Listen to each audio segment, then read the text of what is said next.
The sports betting tips, picks, and information in order for you to become a successful gambler. We have 5 packages that I think really do an incredible job of providing the information tailored to you, what you want, and what your sports betting needs are.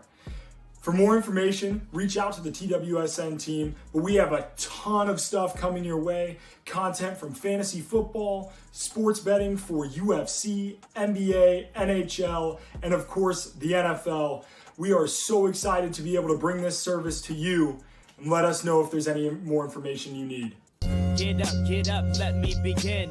This is TWSN. You ain't heard about us yet, well you better know now, because it's the place that it all goes down on.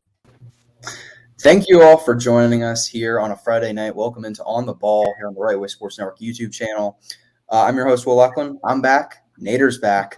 And guys, this is the last show before the NBA season actually kicks off. No more preseason nonsense. And, you know, the NBA season's about to start, and I could not be more happy. Nader, how do you feel to be back, man? It's great. I missed it last week, and I'm really happy to be back on. Thank God it's Friday. It was a long week, and I'm just really happy to be able to talk basketball before the season officially starts, which I'm really excited about next week. 100%. The start of the weekend, you know what that means. It's on the ball. Thomas, man, your Thunder, the season's about to kick off. How do you feel, man? Feeling really good. Been watching Josh Giddey in preseason. Been getting giddy, one might say. That was a really bad joke. I'm sorry. You can just it was funny because it was bad. That's why. Yeah, thanks. It's one of those. Thanks. Jacob, what's going on with you, man? Not much, Will. Doing good. Excited for the NBA to start. Excited that we have to get to talk about basketball that, you know, is like happening at the moment and nothing passed and all that. So it's excited to get back into some real interesting stuff. Can't wait to break down the Western Conference with all of you. Yeah, before we get into it, just like to remind you to, drop a like and, of course, subscribe to the channel if you enjoy the show tonight and the discussion. Make sure to comment down below your thoughts on all the teams. You can give your record predictions, a breakout candidate for each team, whatever you want, and we will interact with you guys. But let's get into it. Let's talk some NBA basketball. Today is the full Western Conference preview. Last week we did the Eastern Conference. This week we're going to do the Western Conference, heading into the final week without real basketball. So first team on the list here is going to be the Houston Rockets. Nader, we'll start with you on this one. Thoughts on the Houston Rockets into this season? Again, we can take this wherever you guys want to when it comes to predictions for the teams. You can give your standings predictions, breakout players, whatever you want. Nader, kick it off with the Houston Rockets. Yeah. So I just want to say first, this is going to be like one fantastic team in the near future. But for now, they're still in the developmental phase of their rebuild. You know, they drafted guys like Jalen Green and Christian Wood, who are going to be heading their core in the future, as well as signing another potential elite scoring talent like Kevin Porter Jr., which was, in my opinion, a fantastic signing. And if you've been following his Twitter recently, he loves Houston with all his heart, and there's nothing that you could do right now to make him leave. The future is sky high, but as we speak, they still have to, learn how to play with one another and grab a few serious veterans before they can contend again. Some other notable young guys include the high first-round picks from this year's draft in Alperen Sengun and Usman Garuba, and they still have guys like Jason Tate and Josh Christopher.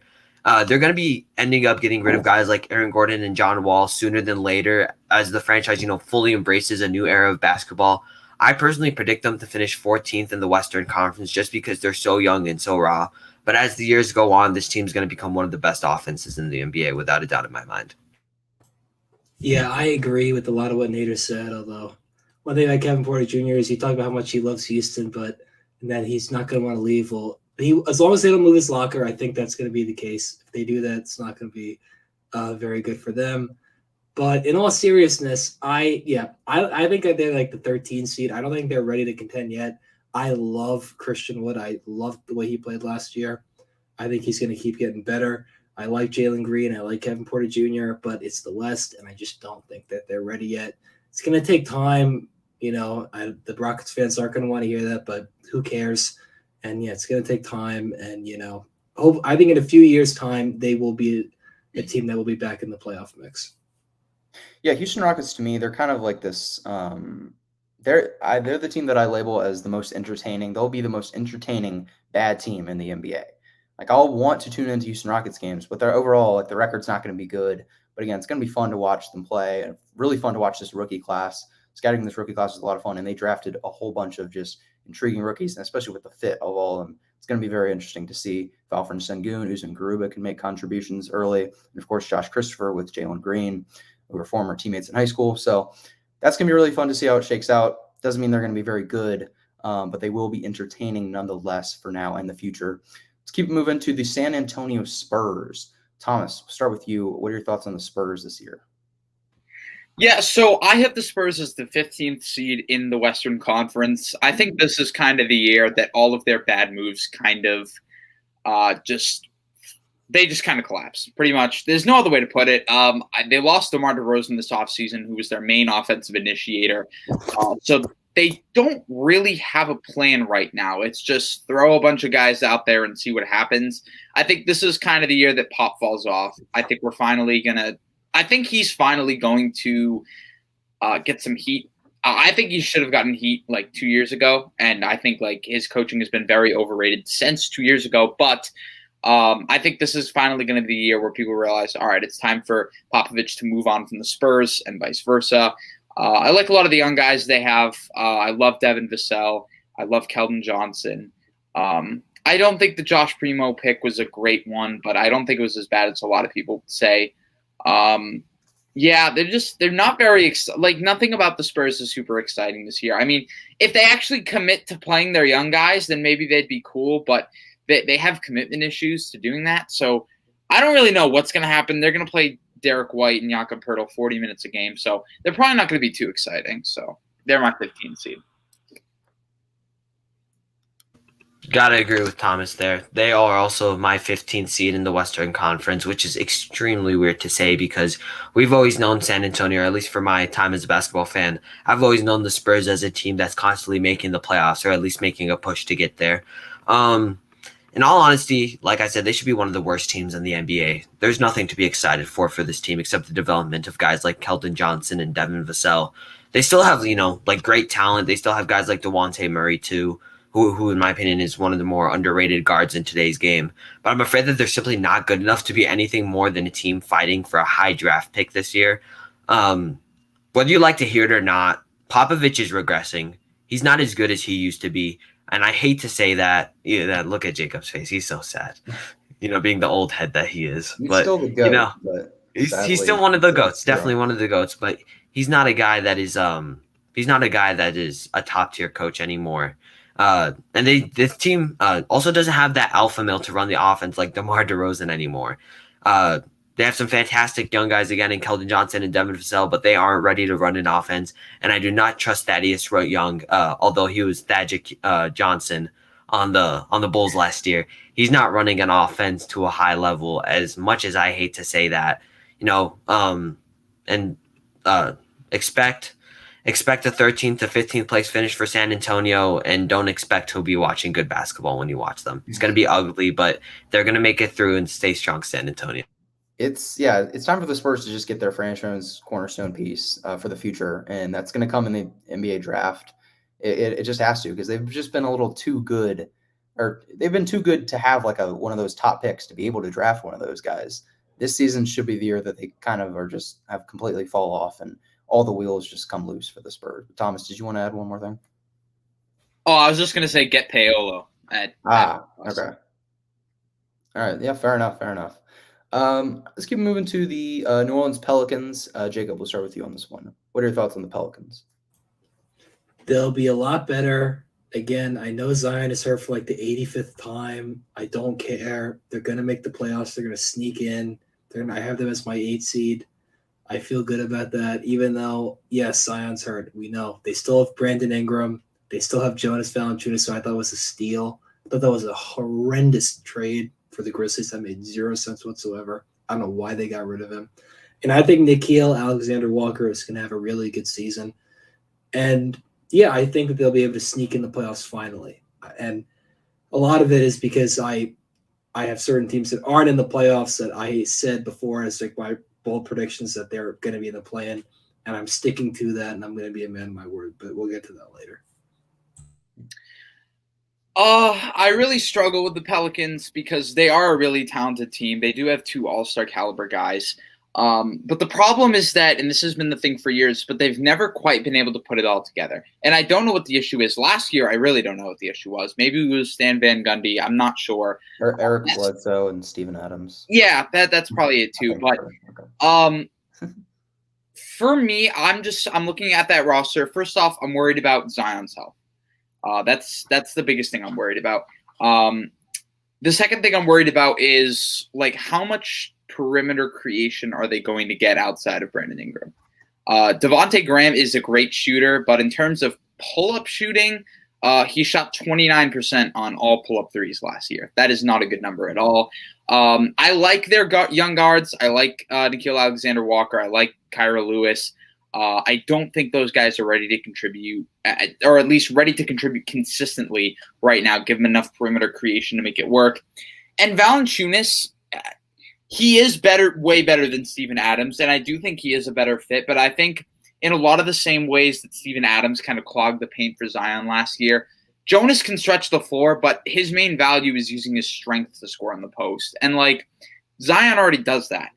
But the good thing is that last year when they gave Zion the keys to the offense, let him kind of be point Zion, they did really well. The offense flowed a lot better. He was able to get downhill. His playmaking substantially improved. If their new head coach is willing to commit to that, I think the Pelicans can be very good. But I'm not quite sure that's going to happen. I don't know what's going to go on with Zion's health. And if however long he's out, I think they're going to be really bad. And even with him, I still don't think they live up to their full potential. I have them as the 12th seed. Let's talk Mavericks. Dallas Mavericks. Luka Doncic's potential MVP season. Maybe we'll see. Been talking about that really since beginning of last year. But Nader, what are your thoughts on the Mavericks? All right, you guys ready for an extremely, and when I say extremely detailed breakdown of this team? All right, you guys ready? Lay it No, on I'm me. just kidding. No, I'm just kidding. No, there's not much to say. They have Luka, and it's all they need to make the playoffs. In all honesty, that's all they need because Luka Doncic is one of the best players in the NBA and is soon going to be one of the faces of the NBA next to Giannis in a couple of years, if he isn't already technically one. They have pretty much the same roster as last year with the addition of Reggie Bullock.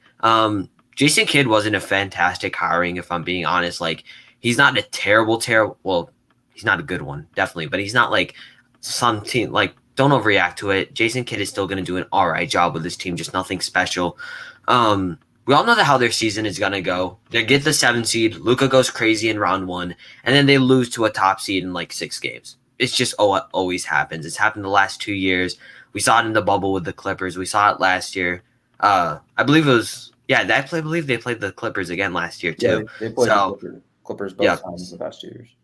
Yeah, and Luka went crazy as expected, and then they got eliminated, derailing all the hype that they had of finally making the second round. Mark Cuban needs to get another big free agent in Dallas if they really want to contend in the next few years, because Porzingis is not going to be a number 2 guy on a truly contending roster. He's not what many people thought he was after his first few years. I think he can still be better than he was for the last couple of years, but nothing fantastic. Dallas is not going to have a great year, but you can count that they'll at least have a good one. I predict that they'll finish again with a 7th seed, beating out teams like the LA Clippers without Kawhi and Memphis, and they're going to be the number 1 seed in the play-in tournament. Sticking to my word of the bold predictions that I made a few weeks ago, I actually have Dallas at 9. And I'm not, that's a bold prediction. I don't really care. They didn't really do anything to make the team a whole lot better, which I thought was very stupid. I don't understand why you just basically punt the offseason away. Yes, Reggie Bullock. I love Reggie Bullock as a Knicks fan, but that's not enough. They scare me defensively. I don't like Jason Kidd as a coach. I don't think that's going to make them a whole lot better. I do think that if they're in the play-in, they're going to win their play-in game. I have full confidence that they'll do that, and they'll do their honorary Dallas Mavericks tradition of losing in the first round, which is, I think, the staple of their franchise the last 2 years. They haven't won a playoff series since they won the finals. I almost think I guess that's where Mark Cuban sets the bar now. I thought he was a bigger thinker than that, but maybe not. And yes, Luka, Porzingis, I get it, but I don't know. I just think they're going to run into a brick wall in the first round. They're going to not amount to what they could be. Yeah, the Mavericks need to take some risks this offseason, which maybe sounds a little weird because, I mean, they were a playoff team and they're pretty close to getting to the second round. But re-signing Tim Hardaway Jr., and Tim Hardaway Jr. is a player who fits very well with Luka. He's a very solid NBA player. So I'm not going to say that was a bad move to re-sign him. I don't think it was bad, but I also don't really think it was all that good because if you hadn't re-signed him, you would have had money to go out and get another guy who can actually create offense for you. Because we know Tim Hardaway in a playoff setting is just not good enough to create his own offense to alleviate Luka of some of that pressure as the main ball handler. He just isn't as good enough. We've seen that over the course 2 playoff runs against the Clippers. And so you use that money to hopefully maybe, I don't know, they could have gone after, I would have liked DeMar DeRozan, even though I know DeMar DeRozan isn't a great shooting threat, but I could have seen that working. Another note about the Mavericks, and I know this is preseason and the sample sizes are completely off on this, but last year in the regular season, 39% pick and roll rate, and this year in the preseason, 28%. The Rick Carlisle effect, maybe, I don't know. We'll see. I mean, we'll see how these numbers play out in the regular season, but there's no Rick Carlisle, who I think that's a loss. How's Luka going to look without Rick Carlisle? He's going to be fine, but how's the overall team really going to look, especially with Jason Kidd? The one silver lining I'm telling myself with Jason Kidd and the Mavericks is Jason Kidd is a Hall of Fame point guard, one of the best point guards ever, really. And he has a genius level basketball IQ, and he's coaching a guy who also has a genius level basketball IQ in Luka. So maybe that'll work, and there's some chemistry will be established there. And he can even elevate Luka to a level we haven't even seen yet, which is pretty insane to think about. That's kind of my one redeeming hope that I have with this Jason Kidd experiment. Otherwise, I'm not really happy about it, especially since Rick Carlisle ended up leaving. But let's move on to the Memphis Grizzlies. Thomas, we'll start with you on the Memphis Grizzlies. I mean, I think Memphis is solid. I'm trying to find the words to describe them because I just think they're really average all around. I think this is the year Ja finally takes a scoring leap. This is the year Derrick Rose, Russell Westbrook, both of those guys took a massive scoring jump in their third year. And I think we're going to see something similar with Ja Morant. He'll pretty much cement himself as a top 20 player. That would be my guess by next year. I'm not in love with their roster outside of him. I really like Jaren Jackson, but he's kind of a wild card at this point in terms of health, in terms of play on the court, in terms of how long he can play on the court because he fouls like crazy. I really do they still have Steven Adams, or did they ended up buying him out? They still have him. Yeah, I'm pretty sure they still have. All right, well that's even worse. So they still have Steven Adams protecting the rim, which is going to be terrible. I like all their young guys, but I think eventually they're going to need to start making decisions about who they're going to keep long term and who they're not. Desmond Bane seems like a guy to keep long term. I hope the same thing for Tillman. But what are you going to do with someone like Brandon Clark? Is this finally the year he gets some consistent playing time, gets to be a starter, or is he going to have to be moved? Kind of the same thing with Jaren Jackson. The same issues there. Jaren Jackson is super talented, but he can't stay on the court. And when he's on the court, again, he still can't really stay on the court because he fouls a ton. So they're going to be an interesting team. I think John Morant's sheer talent is going to be enough to override a lot of it. And I think you'll have tons of spacing with Bane and Jaren Jackson and Dylan Brooks to make up for the fact that you have Steven Adams at center. So, yeah, I think I'd like this team a lot more if they had a better center, if I'm being quite honest. But yeah, I'm just not super one way or the other on them. I think they're pretty average. They're my 10 seed for. Excuse me, that's elite screen setter Steven Adams to you, Tom. Apologies. That dude is a tank. How dare you disrespect him? Strongest player in the NBA. Yeah, Bane's little hard screens. To go off of what Thomas is saying, I personally have the Grizzlies finishing 9th. Last year they ended up I believe as the 8th seed. But the Warriors are going to be a top 8 team, and meaning that the West will consist of the same 8 playoff teams, except switching the Grizzlies and the Warriors, meaning that they'll get pushed down to the 9th seed as the Warriors, who I'll reveal where I have them later, get in the top 8 of the Western Conference. But there's not too much to say on this team. Like Tom said, they're very, very average, and that's not necessarily bad, but they're nothing special. They're a solid young core. I mean, look at their roster. They have guys like John Morant, Jaren Jackson Jr., Dylan Brooks is a solid young guy.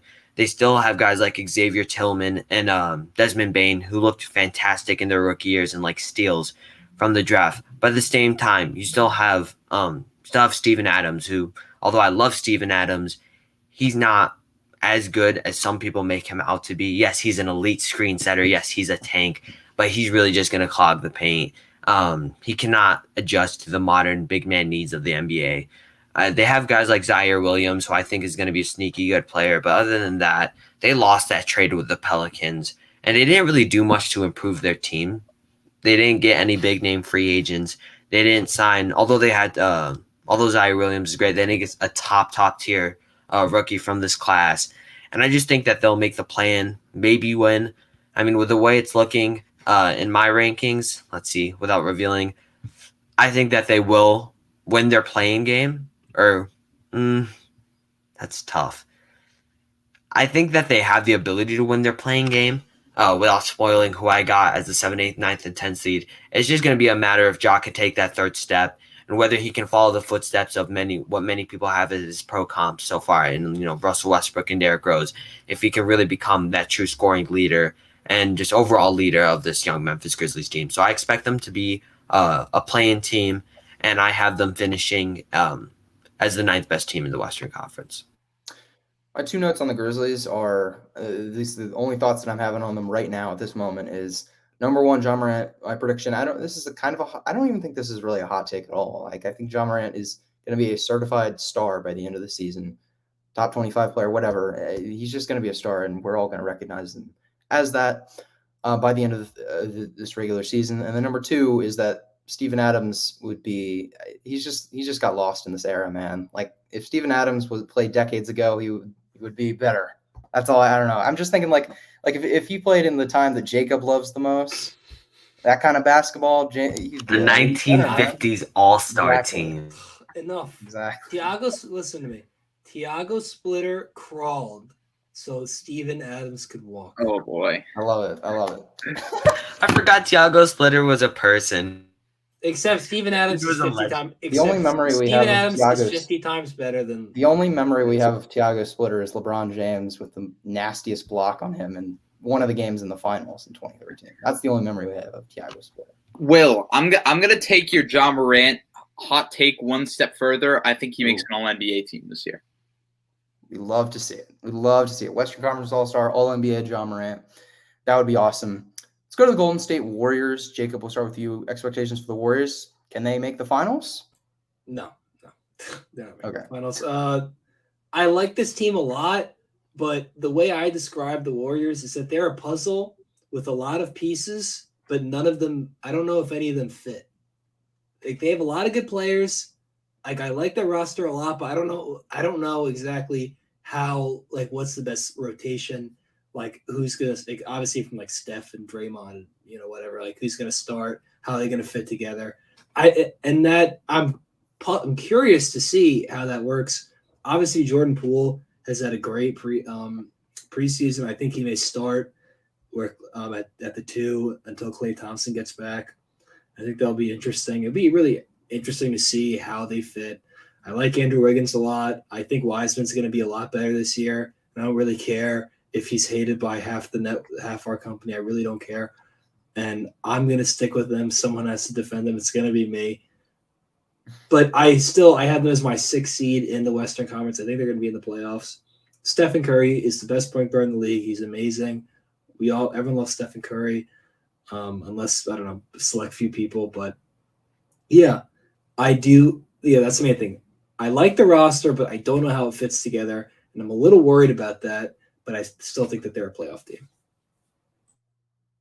I'll just go on the record. I'm not a James Wiseman hater. He's just like the opposite of what I want in a modern center, and I just don't think he should have been taken above LaMelo Ball. 2 things which I don't think are hot takes, but anyways, besides for that, Golden State, I'm kind of along the same lines as Jacob. Like, they're just kind of a weird team to me. Like, I don't really know if Klay's coming back. I don't know how well he's going to play when he comes back. I think, like, his offense will remain the same, won't be as much closeout attacking, but I think his 3-point shot should be just fine. Poole has looked amazing. I know there are a lot of guys that are really, really high on him, like all-star high on him, not willing to go there at all. But I think he can be a good starter if they do end up starting him. I like the progress he made last year a lot. Draymond is obviously a defensive star. He won't bring too much on offense, but if they have Curry and Poole, they won't really need to. I'm nervous about playing Wiseman at center because if he is as bad defensively as he was last year, then they are going to be out of the playoffs like they were last year because it's just he doesn't fit their system. I guess that's my biggest issue with Wiseman. It's not so much about him. It's about his fit in Golden State. They require more like feel and IQ than any other team, maybe even in NBA history. And Wiseman, just like you can talk about his physical tools and his upside as like a rim runner and a 3-point shooter, if you believe all that, but the reality is that he's a slow processor. He doesn't see the floor. He doesn't there's just a certain mental aspect of the game that James Wiseman does not have. And that's really going to hurt him. That's really going to hurt him in the long run, in the short term, whatever you want to call it. So if they play him at center, it's going to be a disaster if he plays the way he played last year defensively. And they should just play Draymond at center because that's where they have all of their best lineups by net rating, and it's not even close, but whatever. I like Wiggins, and then they have the best player in the world. You have the best player in the world. You've got Wiggins. You've got Poole. Hopefully Klay comes back. He'll be good. Draymond will be great defensively. All in all, I still have them as the 4th seed, but it's a very shaky 4th seed. I'm not very confident in it, but I think Steph's going to be good enough, and I think they'll actually have some supporting pieces that should help them this year. Yeah, as long as they're probably going to start Wiseman, but as long as they don't finish games with him. So if it's one of those where it's he's the big man, and he's playing 20 minminutes a game. He's just not playing fine. Yeah, then I think that's 20 to 25 minutes for James Wiseman. And then the playoffs, hopefully in the playoffs, they really should not be starting James Wiseman at all. I'm okay with it in the regular season as long as it's one of those where it's the big man. He's starting technically, but he's not even playing in the fourth quarter at all. If it's one of those deals, then I'm okay with that. But for the Warriors, I also have them as a top 4 seed because of all the reasons you guys mentioned. So let's move on to the Los Angeles Lakers. Maybe the favorite out west, maybe the favorite in the entire league to some people. Nader, how do you see the Lakers? Yeah, first, before I preview the Lakers, I have the Golden State Warriors finishing 5th in the Western Conference, similar to what Jacob and Thomas had them. They have a lot of ifs and buts, but I think that they can string together a team that just simply has a lot of talent with Klay and Steph. But moving on to what I think is probably right now the favorites to win the NBA Finals, although I personally believe that at full strength the Nets are not much better, but a better team than the Lakers. There's not much to say about the Lakers. They're just so good. And I believe that they'll finish with the 2nd seed in the Western Conference. You have LeBron James. Although Russell Westbrook isn't the best fit, I get it. I get it. NBA Twitter. He's not an off-ball magician. He can't shoot. Yeah, okay, sure. But come on. It's Russell Westbrook. As much as I like to hate on his efficiency, he's still a really good player. They have Anthony Davis, one of the most disrespected players in the modern NBA, whether you like to say it or not, easily top 10. And if you forgot that, you're crazy. You still have, I'm not going to call him the GOAT, but one of the GOATs in LeBron James, one of the best players of all time, arguably the most skilled player to ever touch a basketball court. And you still have your young guys that they sign. You have guys like Malik Monk, and you have that veteranship. Guys like Trevor Ariza that came in, guys like Carmelo Anthony, who may on paper, hopefully Carmelo Anthony realizes, like Thomas likes to say, that he's not in his prime anymore and takes step back, spin around, mid-range jumpers that are contested by 3 people. Knicks fan, I see you talking. I know you're about to talk. A long time ago, pal. I don't want to hear it. I don't want to hear this, Carmelo doesn't know what his role is. Give me a break. He knows exactly what to do. He's coming off the bench. He's going to be great. They're going to be great. I'll talk when I get my whole Jacob, you can okay, Jacob. right now. Guys, that's. Oh, I don't want to. That's what you call Knicks fan New York bias right there. I'm cry me a river. imitating They're pointing to the wrong Carmelo side right of the now. screen. Give a little pump fake, jab, turn around, fade away, shoot, brick. All right. Don't forget All to right, Thomas. may You I have forgot the to yell. floor? You forgot to yell curse words while you grabbed the rebound. Oh You yeah. also missed Well, we don't 15 want to do. pump We fakes. don't want to get canceled. We can't do that on this program. But another Yeah, time. exactly. All right. Yeah, Here's the deal. NBA Twitter loves some The mellow. Lakers. But yeah.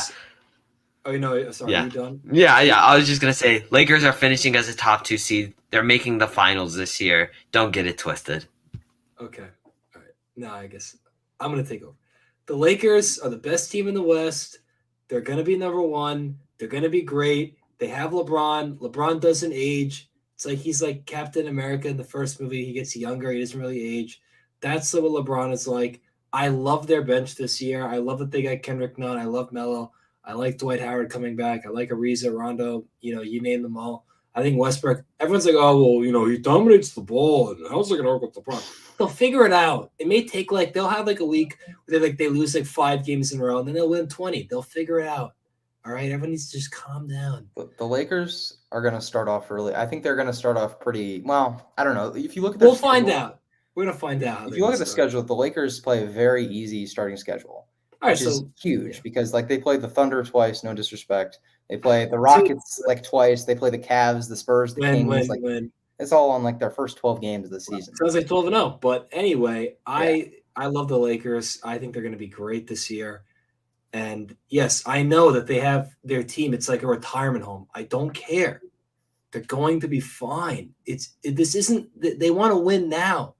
They don't have time to to give people bike lessons, for crying out loud. There's no time to for your training wheels. It's time to win now. They want to win another ring. And Carmelo, I'm not going to do my finals predictions yet. We're going to do it till the end. But yes, I love the Lakers this season. Say what you want. Be real with yourself, Jacob. Come on, lying isn't healthy. Admit that Melo can be a bit delusional at times. I love me some Carmelo Anthony, but don't act like he doesn't pump fake 15 times a game a shot. Come on now. Keyword was delusional. He's not delusional anymore. Pull up Hezi Jimbo from top of the key. Oh my god! You guys are living in 2014 for crying out loud. Pull up Jimbo from the top of the key. We get it. You're an old head, Jacob. Do you need I'm not us an to say old it? head. You guys are the old heads. You bringing up old crap. Jacob, half of your before we move on to the Clippers. Oh my god! Before we move on to the Clippers, we have to remind Jacob that half of his all-time team was made of 50s and 60s players. Jacob was born when George Mikan was on the team. May I remind you that Elgin Baylor was the LeBron of his time, and he would be kicking butt now. I don't literally have heard no one ever say that, but okay. Because you watch 2 people. I don't care. I mean, oh yeah, let me go pull up the 1950s tape. Oh my bad. God. He played in the 60s, and he has the record for points in a finals game. Remember that, and it hasn't been against guys that could play defense like me. Oh my God! Is it? Than they do now. What are you talking about? I think we talked about with their granny shot. I think we talk about Elgin Baylor more times combined than any other basketball podcast currently. It's why we have the record.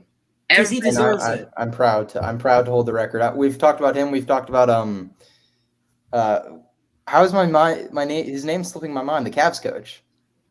Oh, JB Bickerstaff. 1 week away from Kyrie Irving. We did the East last week. Jimmy Butler. I was cleansed of his name. I don't want to talk about that scoundrel again right now. Well, luckily he even uses old people words. Scoundrel. Well, I was going to use a mean word, but I didn't want to do Whippersnapper. I don't know what the heck. Luckily, JB Bickerstaff is coaching an Eastern Conference team, not a Western Conference team. So we don't have to talk. You talked about him last week, Jacob. Yeah, we're getting off track. To the Los Angeles Clippers. We're going to go to the Los Angeles Clippers. Thomas, what are your expectations for the Clippers? No Kawhi for most of the season, maybe all the season. We don't really know. But how do you see their season shaking out? Yeah, I'll keep this quick. I have the Clippers as the 9 seed, which is unfortunate because I think Paul George is going to have an amazing year. But I just don't think the rest of their roster is good enough. It's just not. I don't know who's the second guy on this team. I'm not really sure. To me, if it's Reggie Jackson, we have a problem. Then that's why they're my 9 seed. If that's their second option on this team, then there is going to be a serious problem. I'm kind of concerned about the big men rotation. I don't really know how that's going to work with Zubac, and they don't like playing Serge Ibaka for whatever reason. I worry a lot about their depth. I think Ty Lue is a good coach, so I still think they're going to be able to figure it out and be a 9 seed. But if they didn't have Paul George, they'd be the worst team in the NBA. I think that's just a reality. And I don't always love betting on – I don't love betting on teams that are so reliant on one guy, and that one guy is someone who is a score-first player who doesn't get to the rim, doesn't create advantages that way. Like, I prefer if I am choosing a guy to lead a team, I want them to be a true 3-level scorer, be able to get to the basket, be able to create advantages, be able to kind of force defenses to close in on them so they can create shots for others. That's just how I philosophically would build a team, because that's the easiest way to generate points is at the rim. The easiest way to draw defenders in is at the rim. And Paul George, I mean, if you go look at his rim frequency, it's not good at all. So I think Paul George is going to be really good, and I think Ty Lue is going to do a heck of a job coaching this year, but I really, really do not like the rest of their roster.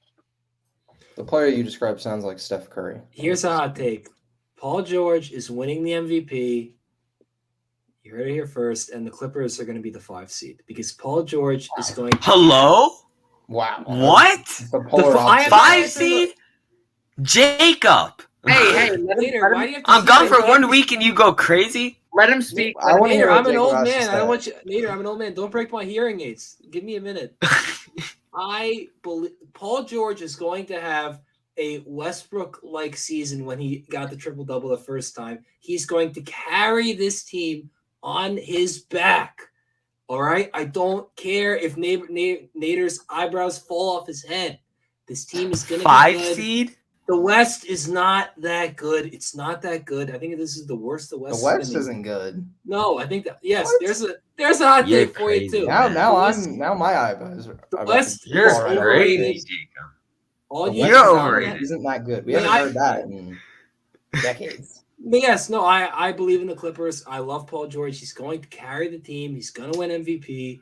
They'll lose in the first round, but he's going to win the MVP. It's a regular season award, and he's going to have a phenomenal regular season. You heard it here first. Hey, quick promo. I my video on my top 5 MVP candidates. You can check it out on the Ray West Sports Network YouTube channel, by the way. But yeah, quick promo. But I had Paul George at 4, so I mean, I think Paul George is going to have an excellent season. I do kind of agree that he will be carrying. It's just that I don't think that it's going to be to that level. And also, even if they were the 5 seed, which I'm just going to tell you right now, Jacob, they're not going to be the 5 seed. But even if they were, I still Definitely have a hard not. time believing. There's a the better voters would chance. Give it of to them- him. Don't hold on. like sugarcoat There's it. a Tell him better it's chance of them getting the 5 seed than the Jazz winning 70 games. Is that correct? Okay, That's true. That That's might be true. accurate. He got you there, William. He got you there. That might be accurate.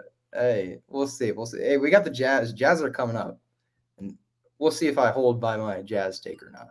I actually think the Jazz have a better chance of winning 70 games than the Clippers do of getting the 5 seed. If I'm being Hey, honest. let's go. Let's go. I don't know. I haven't really thought about it, but it was my hot take. Do we have anything else to discuss for the Clippers?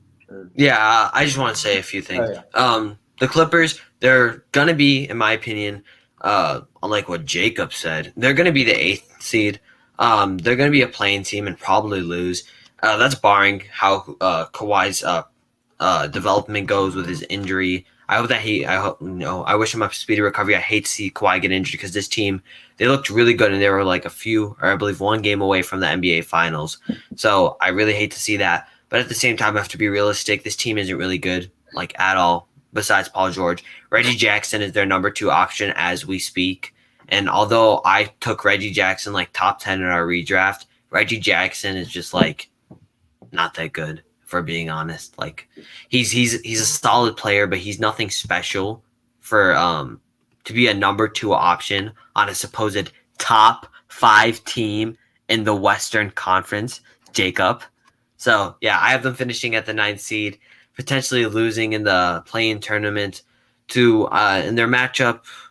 Actually, no. Wait. Their matchup in my standings would be the Grizzlies in the play-in tournament. They could easily lose to the Grizzlies. It's just going to be a matter of how hard Paul George can carry. when looking back at Jacob's take, Paul George for MVP is something that I would love to see and I think can realistically happen, but they're not getting a 5 seed. Do not listen to It this will man. all happen. It's all gonna happen. Everyone just needs to calm down. It's all gonna happen. I will bet $1 million that it doesn't. Then you're gonna be a broke man. Watch.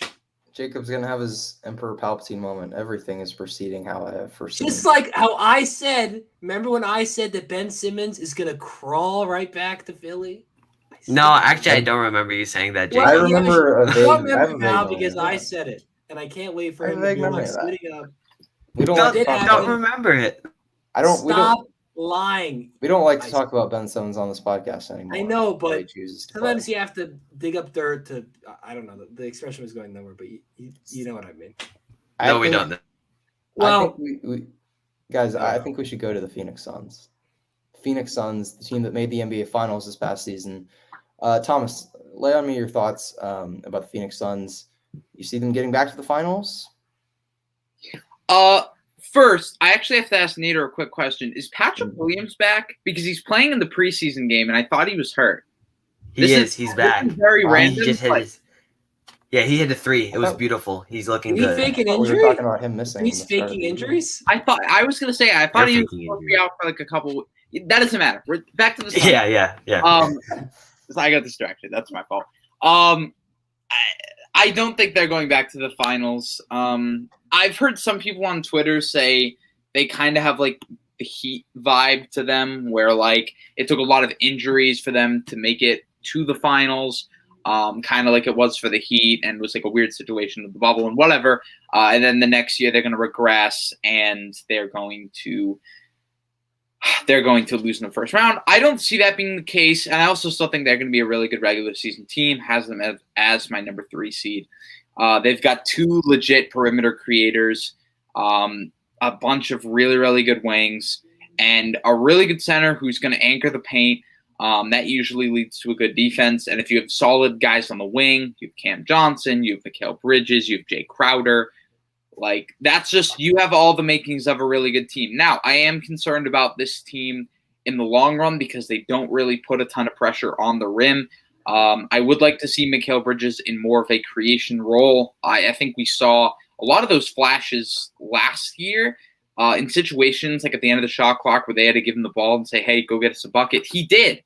And, it wasn't always pretty, but it went in and nothing ever looked too bad about it. I mean, he's got a pretty functional handle. He's got his arms are super long. I don't know if they're just because he's super skinny, but they look like they're 8 feet long. And he's like, on defense, he gets a ton of deflections off of stuff.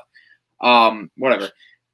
So I think there's a chance for Phoenix to go back to the finals. I'm not against that idea at all.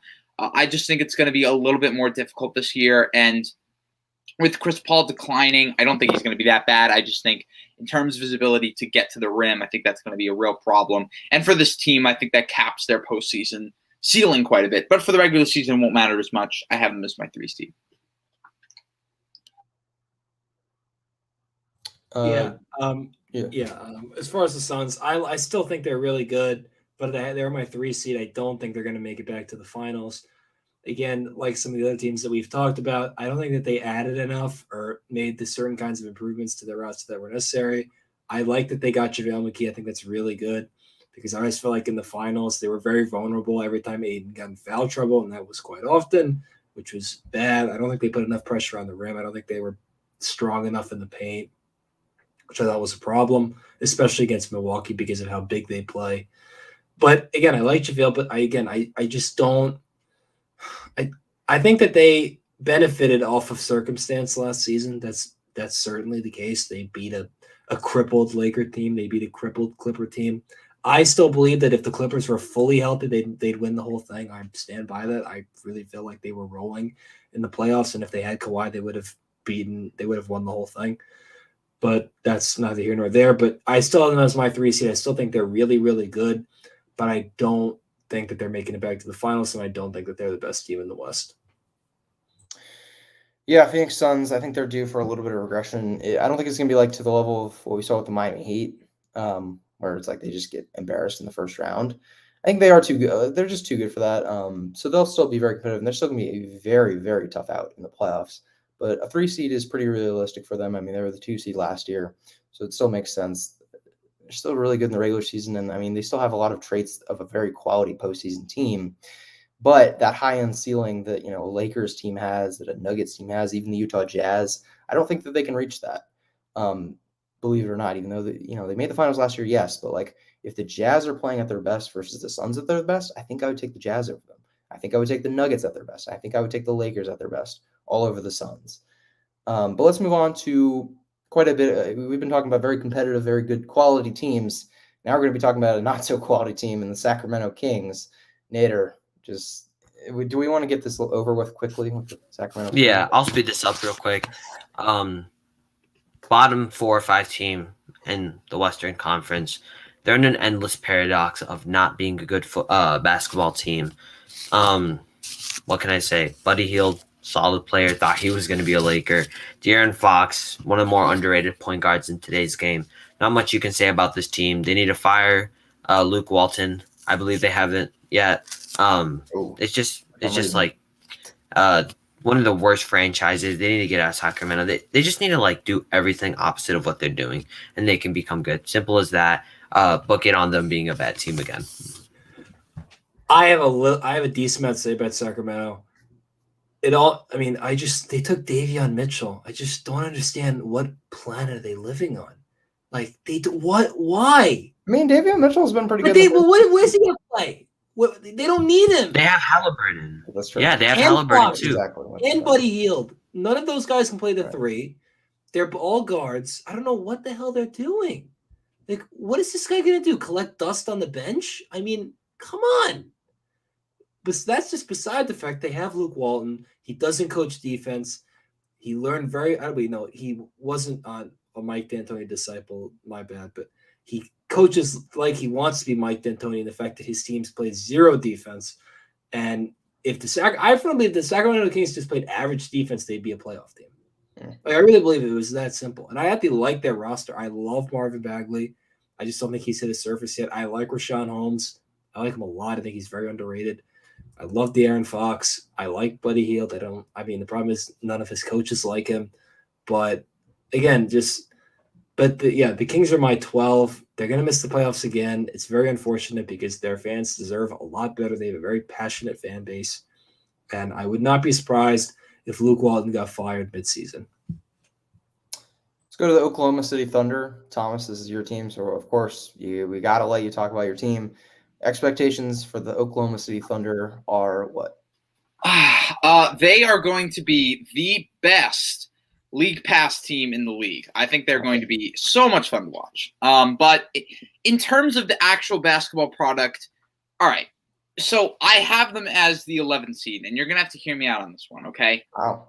I think people putting them at the 15th seed just I don't get it. I'm sorry, Jacob, but I don't quite understand it. They were 24-26 with Shai Gilgeous-Alexander last year. 24-26 with Shai.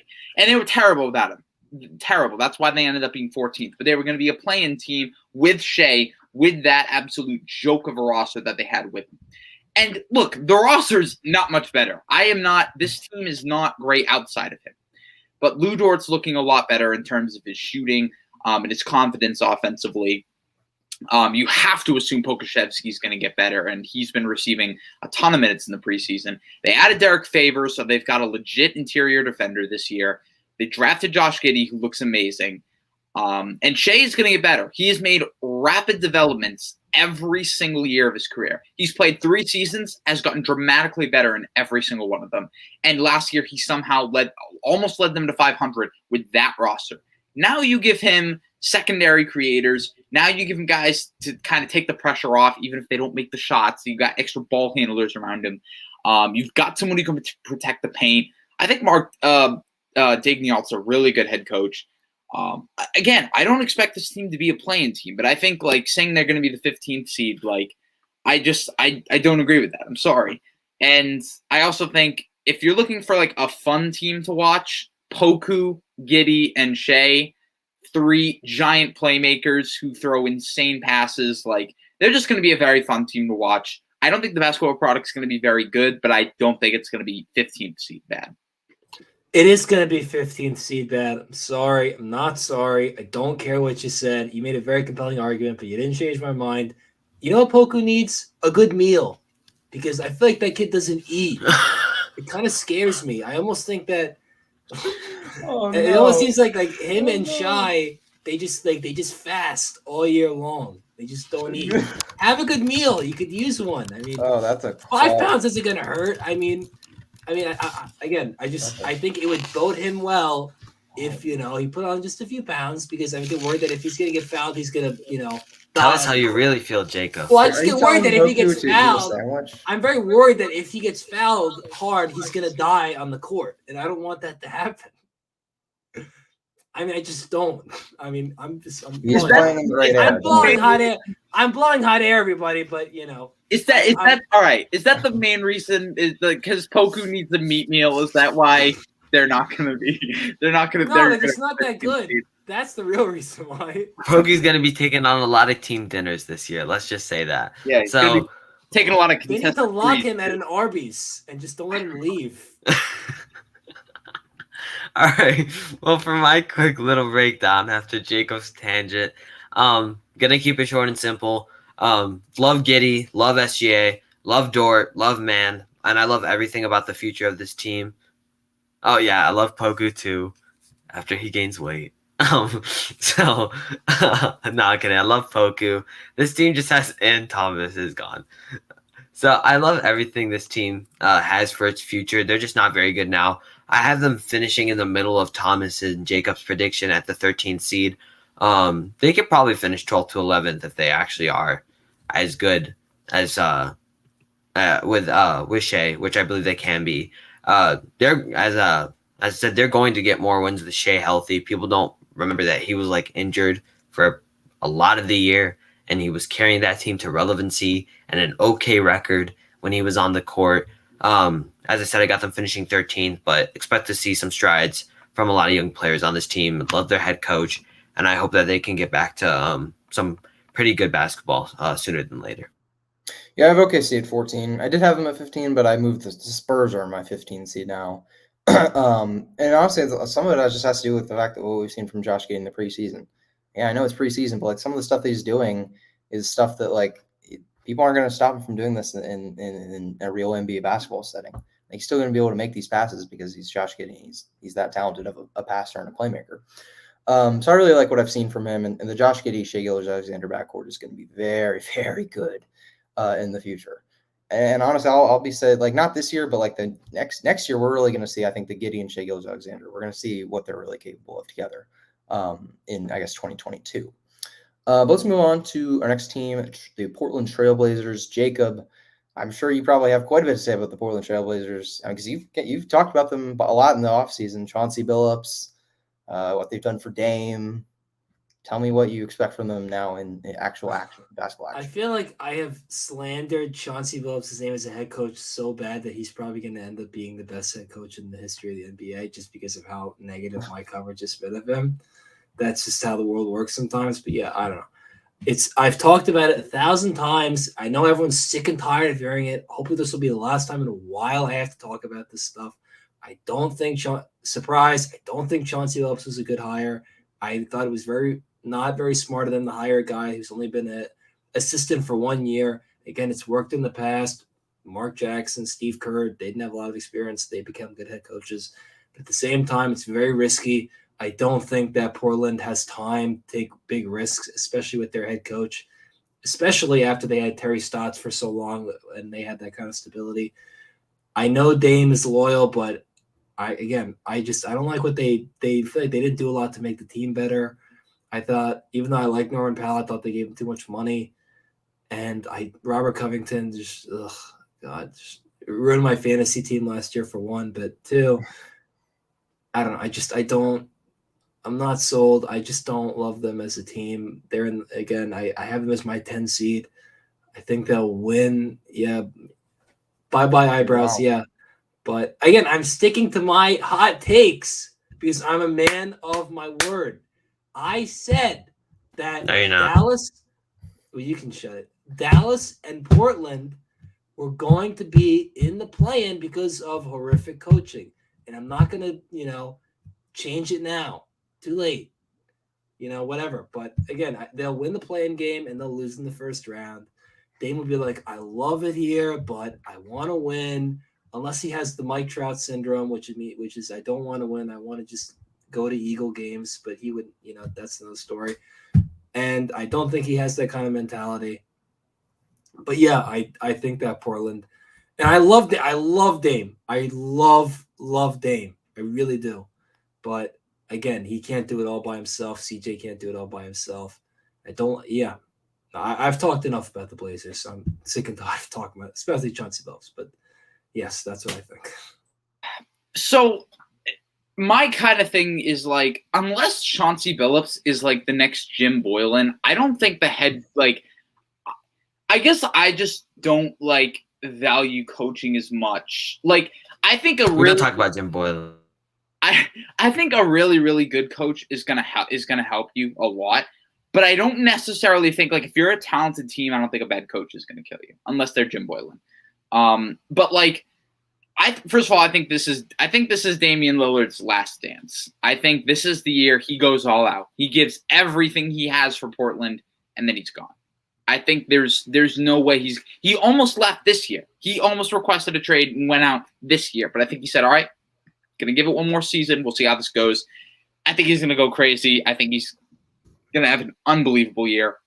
And I don't love their supporting cast, but CJ McCollum's always been a good, consistent backcourt partner. They'll have Powell and Simons off the bench. I really like their defensive front court now.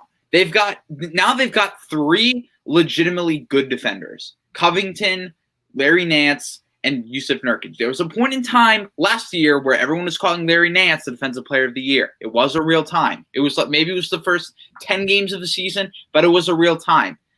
He's a very, very good defender. Robert Covington. When? It was the first, I promise you, it was the first 10 games of the year. Everyone was calling Larry Nance Defensive Player of the Year. The right people back then. I promise you. Wow, you must have been watching a lot of Cavs television. My Lord. Yeah, You talk about JB Bickerstaff every day. What do you mean? Yeah, let's not go back to the Cavs because I don't want to talk about JB Bickerstaff. But yeah, they've got Covington, who's a fantastic cup defender, Larry Nance, who's great, and Yusuf Nurkic should finally be healthy this year. He is a top 10 center if he can actually stay healthy. I think they have a good roster. And they've got two good guards off the bench, or I think Simons will be good this year. I kind of worry about their wing depth, and they don't really have another center. Oh no, they have Cody Zeller, so that's fine. But they've got three guys I feel comfortable with playing off the bench and a good starting five. Say what you want about Chauncey Billups, but I don't think he's going to totally kill them. I think they're going to be the 6th seed. All right, let's go to the Minnesota Timberwolves. Nader, thoughts on the Timberwolves? Yeah, Timberwolves. Our guy Justin, he's not here today, but he's really high on this team, and it's for a good reason.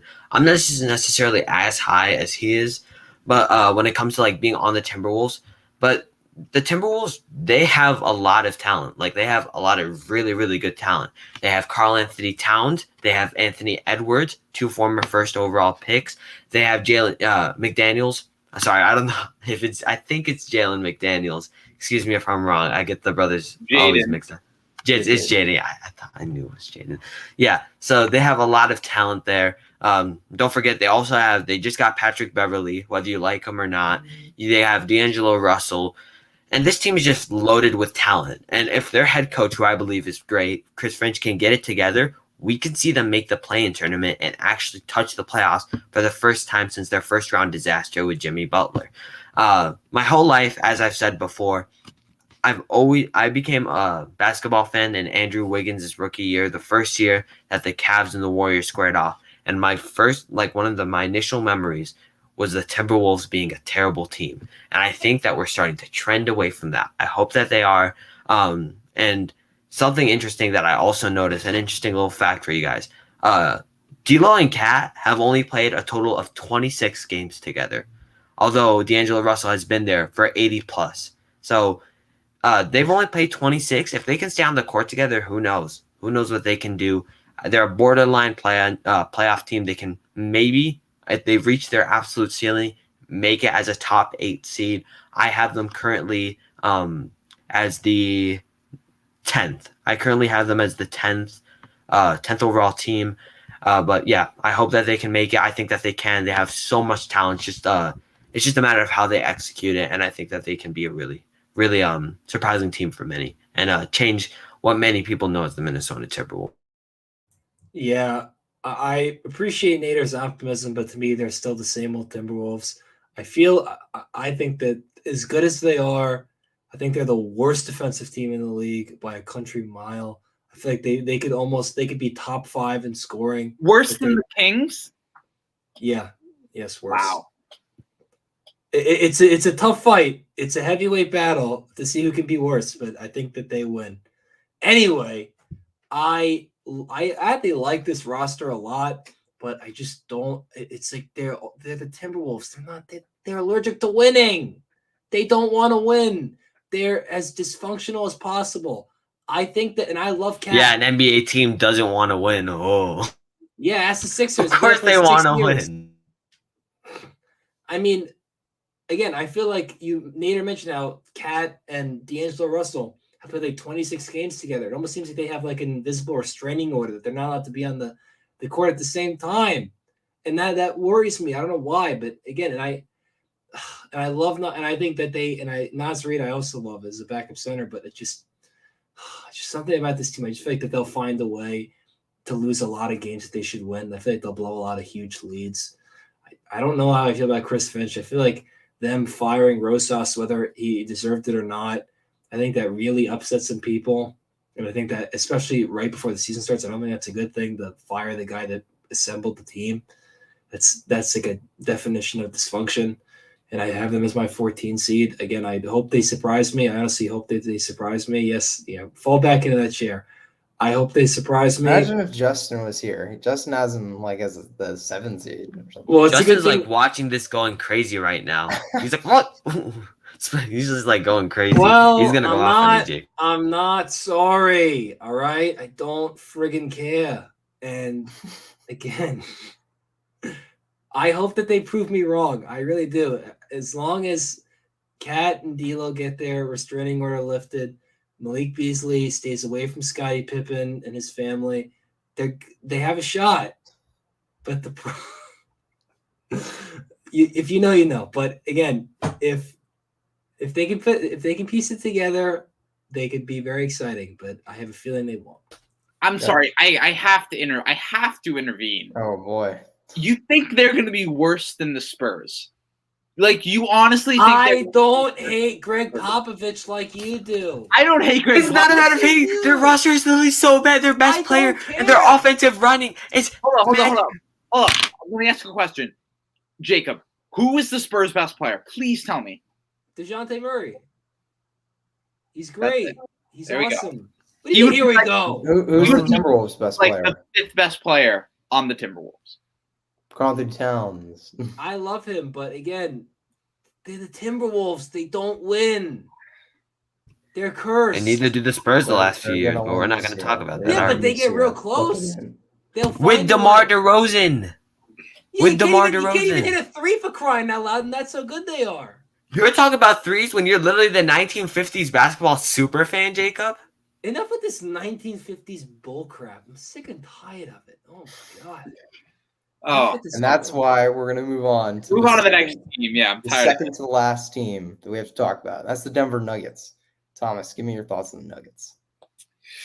I don't know if we're going to do the finals prediction because we are running a little bit. So I'll just say it now. The Nuggets are my pick to make it out of the West. Yeah. I think with Jamal Murray coming back, I love this team. I really do. I think they've got so much offensive talent. Obviously, you have Jokic, one of the best offensive players in the NBA. We've all seen Jamal Murray in the playoffs. Ridiculous stuff what he's able to do. Hopefully, Michael Porter Jr.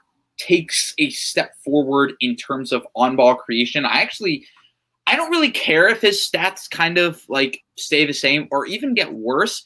I would just like to see him show more offensive versatility because he is strictly limited to catch and shoot threes, movement threes, and cutting to the basket. There is nothing else. Nothing else. And he just really needs to improve his scoring versatility. But I really like this team in the playoffs. In the regular season, not as much. I think they're going to be the 5th seed. I just think with Jamal Murray out, their bench is really shallow.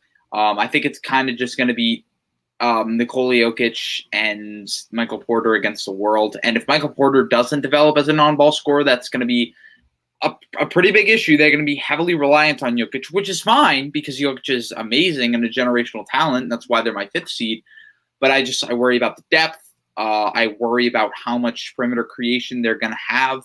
I hope Bones Highland gets to play a ton of minutes because they really don't have a bench. So once Jamal Murray comes back, I think they're going to be really, really, really good, provided he comes back at full strength. But in terms of the regular season, I think they're the 5th seed. And only because I really like the other teams above them. I mean, I just want to say, I understand what Thomas is saying, but this team is elite. I love this team so much. I think that the Nuggets are constantly underrated. I'm not saying that Thomas was like bashing them or anything. I just think that, they're not borderline elite. They're elite. They are a top contender in this league. If MPJ takes the significant stride that we all think he will, this team can make another deep playoff run. And, I'll just say my quick championship prediction. I have the Bucks versus the Lakers. I know it might be tough for the Bucks to repeat, but I'll probably change that sometime throughout the season. But I think that they can make another deep playoff run and get into the Western Conference Finals, giving us a 20 bubble rematch of the Lakers versus the Nuggets in the Western Conference Finals. They have a lineup consisting of, when healthy, Jamal Murray, Aaron Gordon, Michael Porter Jr., and the 2021 NBA MVP. Although, Curry should have got that. We're not going to go into that. He was the 2021 NBA MVP, Nikola Jokic, the best center in the NBA. And, they also added one fantastic sharpshooting rookie that I know Thomas is a huge fan of, Bones Highland. I think that he's going to be a really good piece off the bench, which I'm very excited about. Will Barton is still there. Monte Morris is still there. And they even got Bull ready to low-key destroy the league this year off the bench. I'm excited to see him. I predict a 3rd place regular season finish. It would have been probably the first. They probably would have arguably been the 1st seed against the Jazz if Murray wasn't out for as long as he is. But I'm really excited to watch this team. I am really high on them, and I really hope that they take the strides to become the team I think they can. Let's wrap it all up with the Utah Jazz. Maybe saving the best for last year, at least when it comes to the regular season. Jacob, give me your thoughts on the Jazz. Well, I like the Jazz a lot. Not as much as Sir Will Loughlin does, but I like him a lot. I think they're my 2 seed. I really like their roster. I feel like they actually did a really good job of adding to their roster, not subtracting, but adding. I really like them getting Hassan Whiteside, Rudy Gay, and Eric Pascal. I think those are the 3 really good additions. I feel like if they can get Hassan Whiteside in the right headspace, he can be a really, really effective backup center. As long as he's in the right state of mind and all that, I feel like he's really good. I like him a lot. When he's at his best, he's a very effective player. And as long as he knows what his role is, and if, Gobert needs some, time on the bench, just to catch a breather, he can come in and fill that role very well.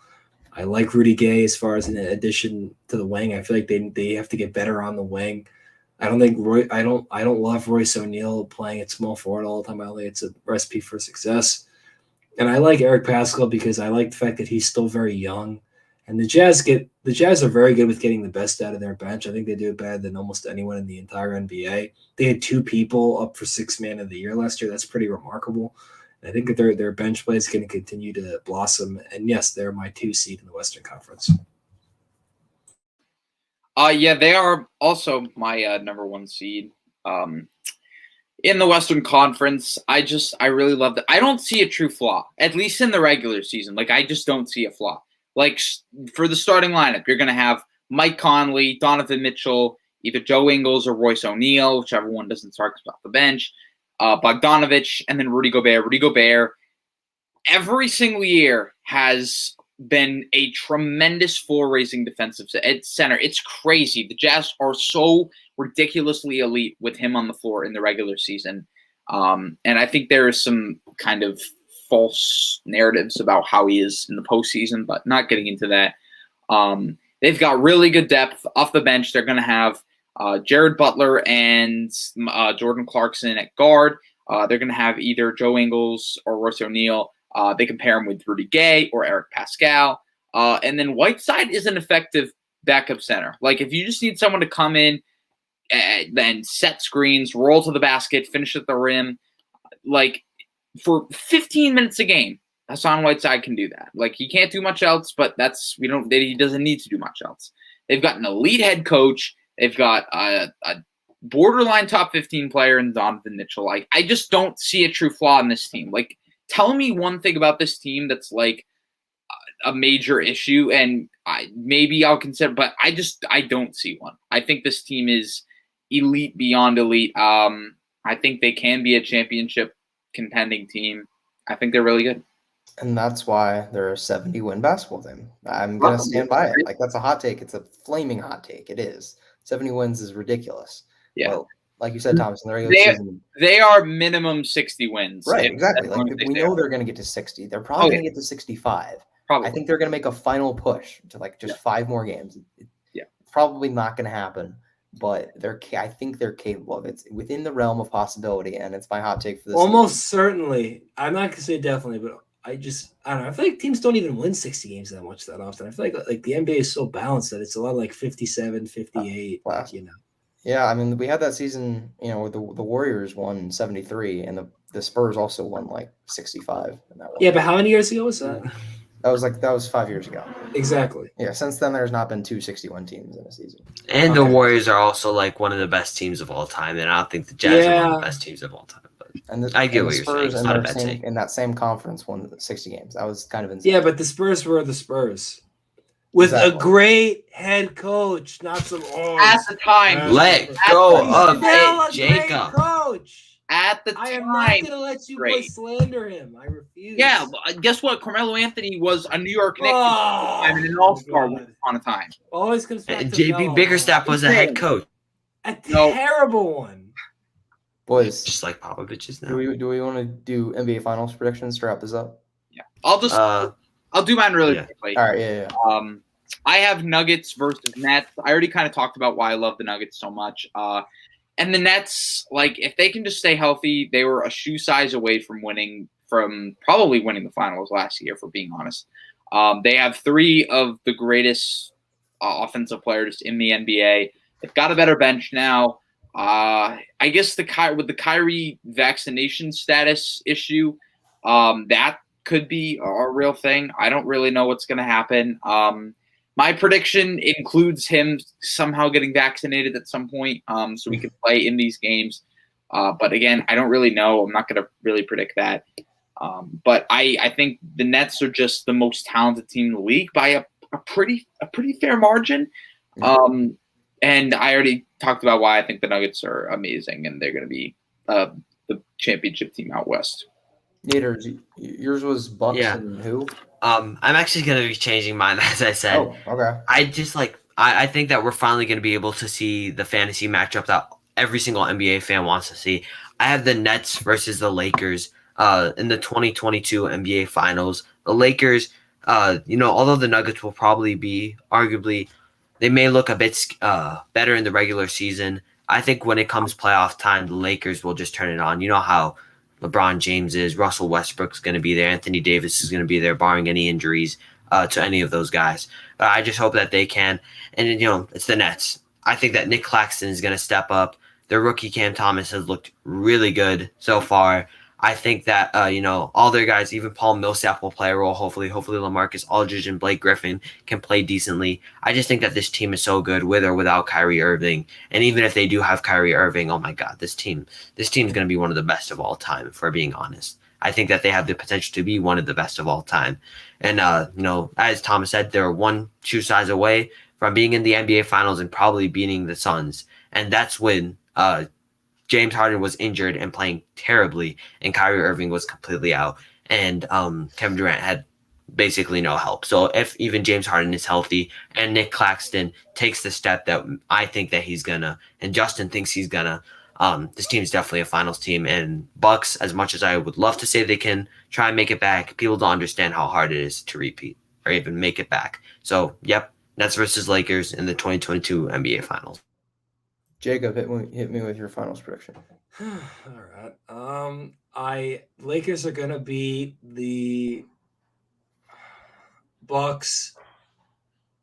Shake your head all you want, pal. Don't care. Anyway, the Nuggets are not making the finals. That's, as Stephen A. Smith would say, blasphemous. Just to be frank. LeBron is going to be LeBron. AD is going to be AD. And Carmelo Anthony is going to finally get that ring. And I'm going to have to do everything I can not to hold back tears in my eyes, because I'm going to get emotional when it happens. It's going to be a lovely, beautiful image. It's just going to be amazing. He deserves it more than almost anybody that's playing right now. And don't give me a name or else I'm going to shut you down. And I think the Bucks are going to get back to the finals. I don't trust Brooklyn with this Kyrie controversy. I don't like Steve Nash as a coach. I don't think he makes any adjustments. They don't play defense. And I mean, if Patty Mills is your starting point guard for half the year, that's a bit of a problem. They don't have they don't have Dinwiddie anymore. If there was a year where they would need Dinwiddie, it's right now. I still think Brooklyn is a force to be reckoned with. I love Kevin Durant. I think James Harden fits very well with him. But at the same time, that lingering thing about if Kyrie's back, if he's not, I think it will affect the team in some way.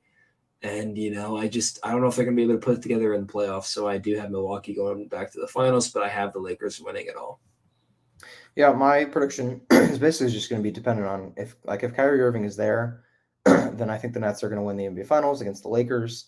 Even though I do think the Nuggets are a team that I kind of want to pick out of the West, but I am going to go with the Lakers. But that would probably be my Western Conference Finals, Nuggets, Lakers. But if Kyrie Irving, if that situation keeps holding out and Kyrie Irving doesn't play a single game for the Nets this season, I don't think that's going to happen. I think he is going to get vaccinated. I think he's going to come back to play for them at the end of the day. But if it ends up happening, I think I'm probably going to roll with the Bucks. I mean, I know we saw an injured James Harden last year, but the Bucks still outright, when Kyrie Irving got injured, the Bucks still had the upper hand when they went head-to-head against the Brooklyn Nets in a playoff series. And they ended up beating them straight up. So I think Kyrie Irving does make the difference, in my opinion. But healthy Kyrie Irving, Nets versus the Lakers, and I'd pick the Nets to win the championship. But guys, that's going to do it for another On the Ball on Friday night. Thank you so much for joining us. Before we get out of here, just want to remind everyone to, of course, like and subscribe.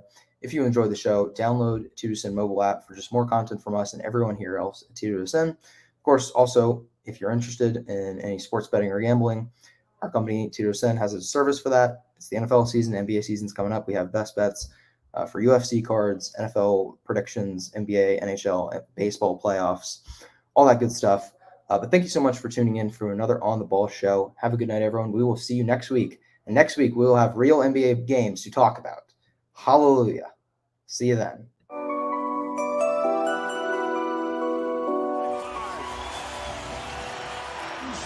Is this the dagger?